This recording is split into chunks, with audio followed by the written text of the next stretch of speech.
Chômage, si on dit. De la fatigue.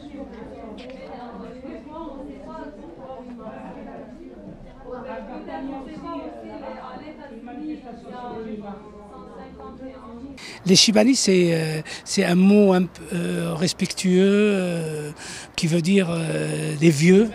Et là, le travail d'aujourd'hui, ça a été autour de Chibaniyat, c'est-à-dire au féminin. Ces dames de l'exil, ces femmes qu'on a toujours mis de côté, ignorées.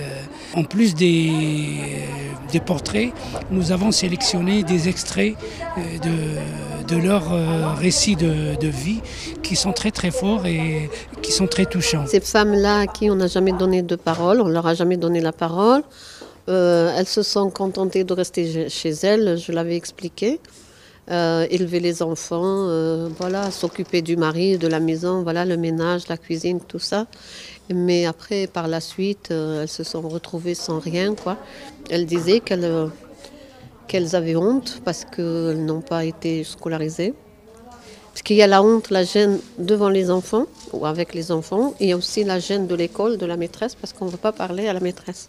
On ne sait pas parler, on ne peut pas parler à la maîtresse. Et donc la fracture, la cassure s'est faite au fil du temps comme ça. Il n'y a pas eu de communication. J'espère voilà, que ce livre servirait d'exemple à d'autres femmes à s'exprimer et à parler, à fréquenter, surtout à fréquenter les associations. C'est là où on parle, c'est là où on échange les idées, les pensées. Voilà, c'est des lieux mais vraiment précieux, quoi. C'est un support de réflexion, de mémoire, de travail aussi. Voilà. Une femme émancipée, c'est des générations émancipées.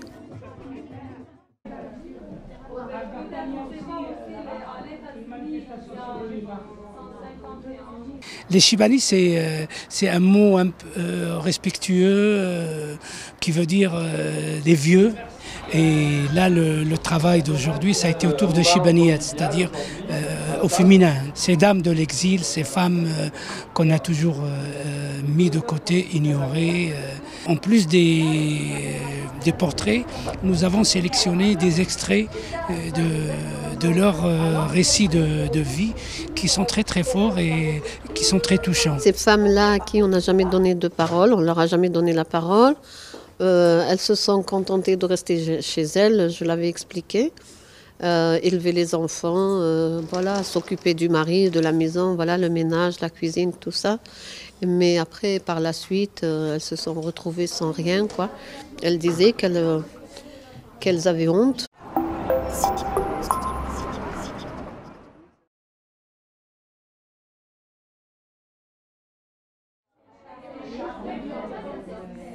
Chômage, si on dit. De la fatigue. Parce qu'elles n'ont pas été scolarisées. Parce qu'il y a la honte, la gêne devant les enfants ou avec les enfants. Et il y a aussi la gêne de l'école, de la maîtresse, parce qu'on ne veut pas parler à la maîtresse. On ne sait pas parler, on ne peut pas parler à la maîtresse. Et donc la fracture, la cassure s'est faite au fil du temps comme ça. Il n'y a pas eu de communication. J'espère